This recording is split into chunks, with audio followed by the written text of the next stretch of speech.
আমরা এই মুহূর্তে কথা বলবো বিজেপি অন্যতম জেলা নেতৃত্ব বৃন্দাবন মণ্ডলের সাথে এবং জেনে নেব আজকে বিজেপির বেলায় সরকার আসার পর প্রথম পাড়া বিধানসভায় প্রথম পাড়ার বুকে প্রথম অফিস উদ্বোধন হলো।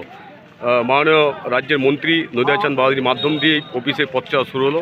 আমরা কথা বলবো জেলা নেতৃত্ব বৃন্দাবন স্যার, কী বলবেন আজকে বলা যায় কর্মীদের জন্য একটা নতুন দিশা, নতুন পথ, বসার জায়গা খুলে দেওয়া হলো মন্ত্রীর মাধ্যম দিয়ে, কি বলবেন কর্মীদের নিয়ে?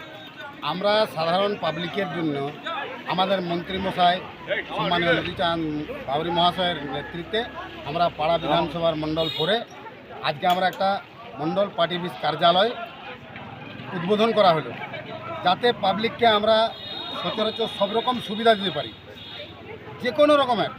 আর আমরা মোদিজির নেতৃত্বে, মোদিজি বলে যে সবকা সাথ সবকা বিকাশ, আমরা সবসময় বিকাশ করব। তৃণমূল চুরি চামারি চন্ডাল জেল খাটা এইসব করবো না, ঠিক আছে? আমাদের কাজই হলো আমরা বিকাশ করব।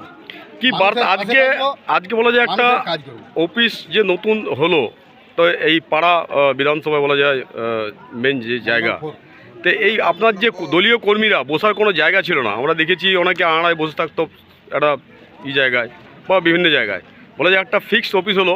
আগামী দিনে কি আপনাদের কোনো চিন্তা ভাবনা আছে যে নিজস্ব একটা অফিস জায়গায় কিনে একটা নতুন অফিস করার কোনো পরিকল্পনা আছে?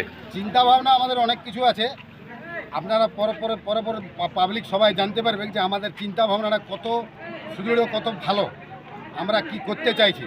এখন আমরা আপাতত এখানে পার্টি অফিসটা করেছি যাতে সাধারণ মানুষের পরিষেবা দিতে পারি। তারপরে আমাদের চিন্তা ভাবনা অনেক উন্নতির দিকে যাবে, সেটা পাবলিক দেখতে পাবে, যাতে আমরা কাজ করতে পারি। দলীয় কর্মীদের কি বার্তা দিবেন এই অফিসের মাধ্যম দিয়ে? দলীয় কর্মীদের আমাদের বার্তা আছে যে আমাদের প্রতি বুথে সবার সঙ্গে সংমিশ্রণ করে কাজ করুন। কার সুবিধা কি হচ্ছে, কি অসুবিধা হচ্ছে, কে মানে ব্লকে গেলে ফ্যাসিলিটি পাচ্ছে না, থানায় গেলে পাচ্ছে না, বিএলআরও অফিসে গেলে পাচ্ছে না, রোড সড়ক কোথাও ভেঙে গেছে, কাজ শুনছে না, তার জন্য আমাদের সবসময় অল টাইম এখানে লোক বসে থাকে, আমাদের পার্টি কার্যকর্তা। তাদের সাধারণ মানুষের যাতে ভোগান্তি না হয় তার জন্য পরিষেবা দেওয়ার জন্য আমরা অল টাইম আছি। পাড়া পঞ্চায়েত সমিতি এবং বিভিন্ন বলা যায় পাড়া বিধানসভায় প্রচুর দুর্নীতি হয়েছে মানুষ বলছেন, এ নিয়ে কোনো তদন্ত হবে, কি বলবেন? তদন্ত তো অবশ্যই হবে, এটা ভারতীয় জনতা পার্টির সরকার। আপনি আজকেই দেখুন না, সুজয় ব্যানার্জি পুরুলিয়া জেলার প্রাক্তন জেলার সভাধিপতি, আজকে উনি অ্যারেস্ট হয়েছেন ঘোটালার কারণে।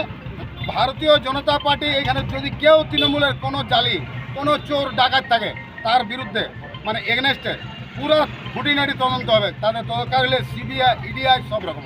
তা আগামী দিনে কি আমরা দেখতে পাবো পাড়া বিধানসভা হয়তো অনেক বড় কোনো তৃণমূলের বড় নেতা অ্যারেস্ট হচ্ছে, এরকম কিছু দেখতে পাবো যারা দুর্নীতির সাথে যুক্ত হয়েছে? 15 থেকে 20 জন আমি নাম বলছি।